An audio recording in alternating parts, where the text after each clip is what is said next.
ॐ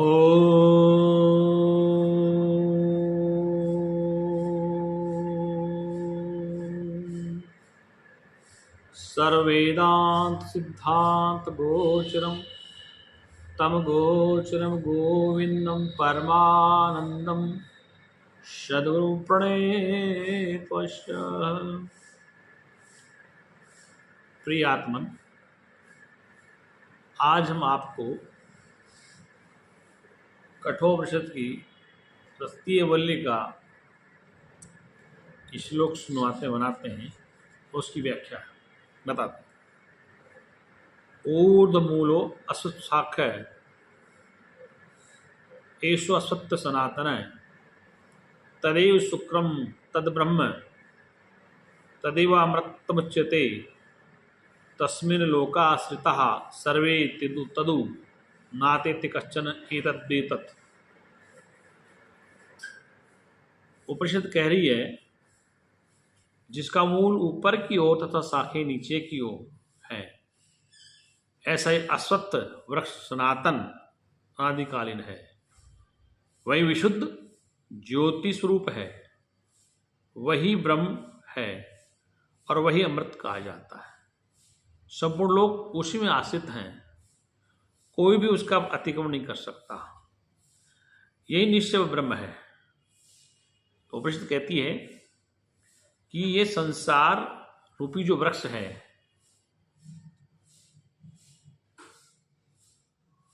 इसका जो ऊपर का ऊर्ध्व हिस्सा है वह भगवान विष्णु परमपद कहा गया, अर्थात वह अधिष्ठान है। वही इसका मूल है, ऐसा अव्यक्त से, अव्यक्त मानी जो व्यक्त नहीं, निराकार। स्थानोपरंत संसार वृक्ष ऊर्ध्व मूल है। इसका कृष्ण छेदन होने के कारण यह है वृक्ष कहलाता है। जिस वृक्ष का नाश होता है, छेदन होता है, इस प्रकार संसार का भी होता है। जो जन्म, जरा, मरण और शोक आदि अनेक अनर्थों से भरा हुआ है। क्षण क्षण में यहाँ हर प्रकार का भाव, माया मृत तथा के जल के समान और गंधर्व नगरी आदि के समान, अंत में वृक्ष के समान अभाव रूप हो जाने वाला। जैसे वृक्ष है, सूख जाता है, ठीक इस प्रकार से केले के खंभे के समान निसार, जैसे केले खंभा होता है, केले का वृक्ष, उसमें बीच में खाली भाग निसार, उसमें रस नहीं होता। सैकड़ों पाखंडियों की बुद्धि का आश्रय, सैकड़ों पाखंडियों की बुद्धि के विकल्पों का आश्रय है, तथा तत्व जिज्ञासुओं द्वारा जिसका तत्व इस रूप से निर्धारित नहीं किया गया है। वेदांत निर्मित परब्रह्म ही जिसका मूल सार है।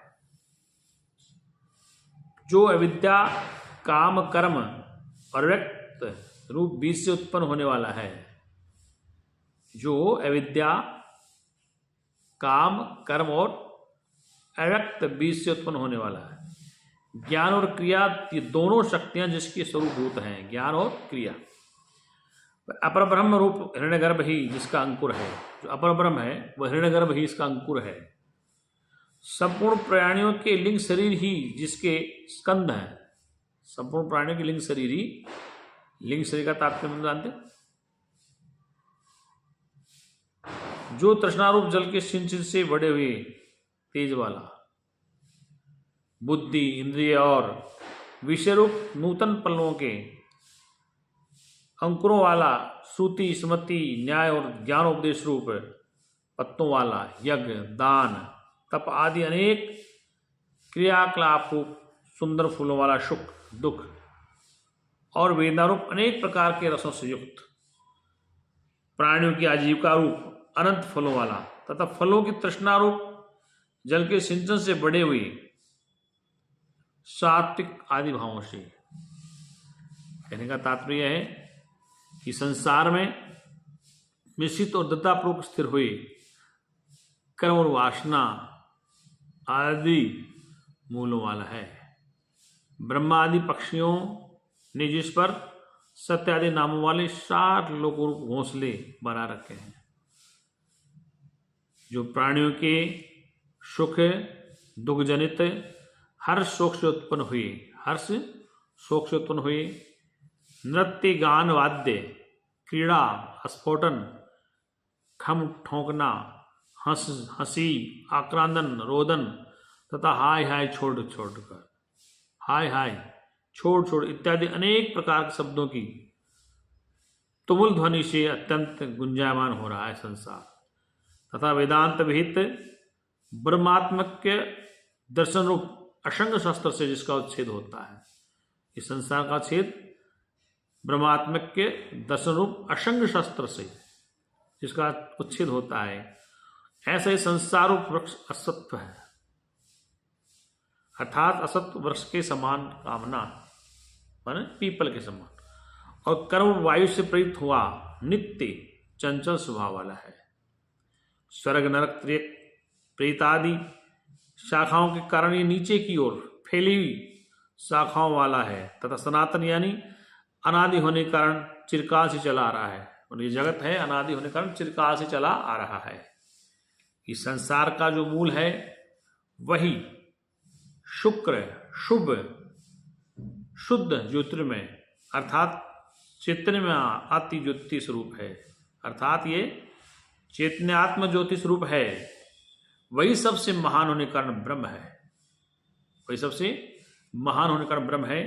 वही सत्य स्वरूप होने के कारण अमृत है, वही सत्य स्वरूप होने के कारण अमृत है, अर्थात अविनाशी स्वभाव वाला कहा जाता है। विकार वाणी का विलास और केवल नाम मात्र है, अतः उस ब्रह्म से अन्य सब मिथ्या और नाशवान है। उस परमार्थ सत्य में उत्पत्ति स्थिति और लय के समय संपूर्ण लोक गंधर्व नगर मृग मृषा जल माया के समान आश्रित हैं। ये परमार्थ दर्शन हो जाने पर बाध्य हो जाने वाले हैं, अर्थात ये सब नष्ट हो जाएंगे, बाधा हो जाएगा, इनका निषेध हो जाएगा, बाध हो जाएगा। कब? जब परमार्थ दर्शन हो जाए।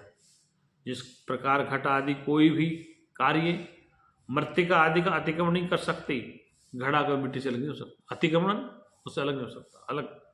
उस प्रकार कोई भी विकार उस ब्रह्म का अतिक्रमण नहीं कर सकता, निश्चय वही ब्रह्म है। अब यहाँ पर कहा है कि जिसके ज्ञान होने से अमर हो जाते हैं, जिस ब्रह्म का बोध हो जाने से जीव अमर हो जाता है, ऐसा जिसके विषय में कहा जाता है जगत का मूलभूत ब्रह्म तो वस्तुतः है ही नहीं, ऐसी शंका करने वाले ये सब तो असत से ही प्रादुर्भाव हुआ। समाधान, ऐसी बात नहीं है। उपनिषद कहती है ऐसी बात नहीं है, क्योंकि ईश्वर के ज्ञान से अमरतत्व प्राप्ति, ईश्वर के ज्ञान से अमरतत्व की प्राप्ति। यदि इदम किम जगत सर्वम प्राण एजति निष्ठत्तम मैं मध्यम वज्र मुद्यतम ये एदिदु दुरामस्तते भवंती। ये जो कुछ सारा जगत है प्राण ब्रह्म में उदित होकर उसी से चेष्टा कर रहा है। वह ब्रह्म महान भैरूप और उठे हुए वज्र के समान है। जो इसे जानते हैं वे अमर हो जाते हैं। यहाँ पर कहा गया है कि ये जो कुछ है अर्थात ये जो कुछ जगत है वह सब प्राण यानी परब्रह्म के होने पर ही उससे प्रादुर्भूत होकर एजन गमन कर रहा है, अर्थात नियम से चेष्टा कर रहा है, सब नियम में बंधे हुए हैं। इसी प्रकार से जो ब्रह्म जगत की उत्पत्ति आदि का कारण है, इसी प्रकार जो ब्रह्म जगत की उत्पत्ति आदि का कारण है वह महान भयरूप है। ये महान भयरूप है, अर्थात इससे सब भय मानते हैं ब्रह्म से, इसलिए ये मद भय तथा उठाए हुए वज्र के समान है।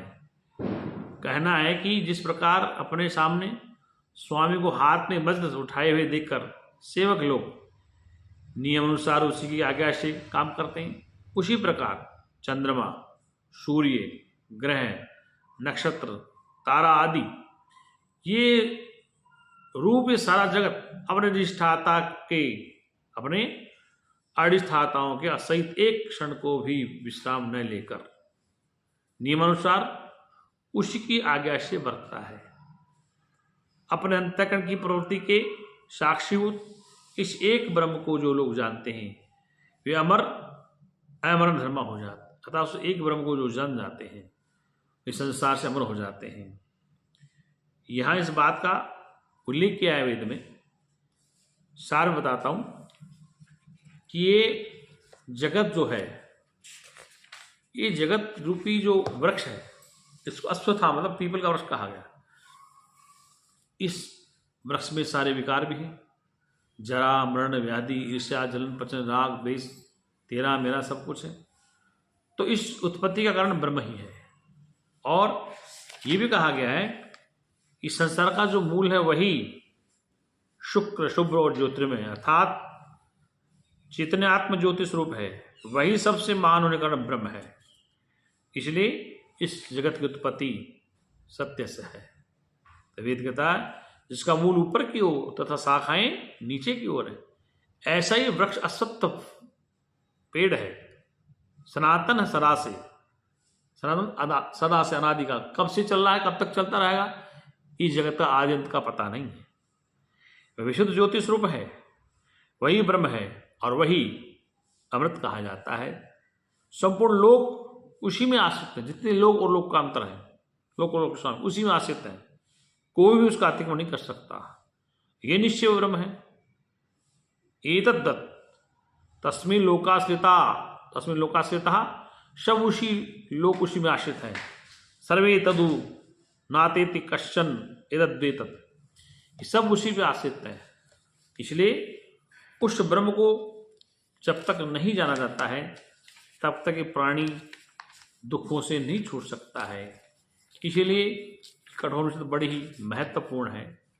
और आज का ये श्लोक 2 पूरे हो गए हैं, क्योंकि इन में ये कहा गया है कि जब तक ईश्वर का बोध नहीं होता है, ईश्वर के ज्ञान से अमृतत्व प्राप्ति होती। मंत्र कहता है यदि इदम किम च जगत्स्वरम प्राण एजति निस्तम, यह जो जगत सारा जगत, ये जो कुछ सारा जगत है, प्राण ब्रह्मा में उदित होकर उसी से चेष्टा कर रहे हैं। ब्रह्मा ने ब्रह्म में, ब्रह्मा ने ब्रह्म में, ब्रह्मा नहीं है ब्रह्म में चेष्टा कर रहे हैं। वह ब्रह्म महान रूप है। उसी ब्रह्म में राम कृष्ण ब्रह्मा विष्णु महेश इत्यादि सब उसी आश्रित हैं। उसी सत्ता सत्तावान, उसी सत्ता से आप और हम सत्तावान हैं। और उसको जब तक आप और हम नहीं जानेंगे तब तक संसार के दुखों से निवृत्ति प्राप्त नहीं कर सकते। इस संसार के दुखों से निवृत्त होने का रास्ता एक ही है, अपने को जानो। बुद्ध कहते थे आपो दीप हो, अपने दीप स्वयं बनो, अपने स्वरूप को स्वयं जानो। स्वयं जानने के लिए, स्वयं को स्वयं जानने के लिए शरीर मिला है। और बाकी संसार के अनित्य संसार वस्तुओं में चित्तवृत्ति को लगाने से ये दुखी होता है।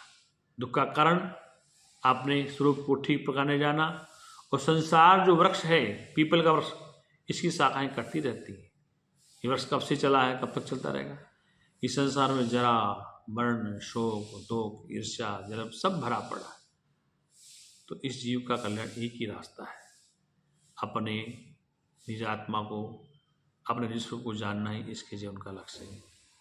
सच्चिदानंद भगवान की जय हो।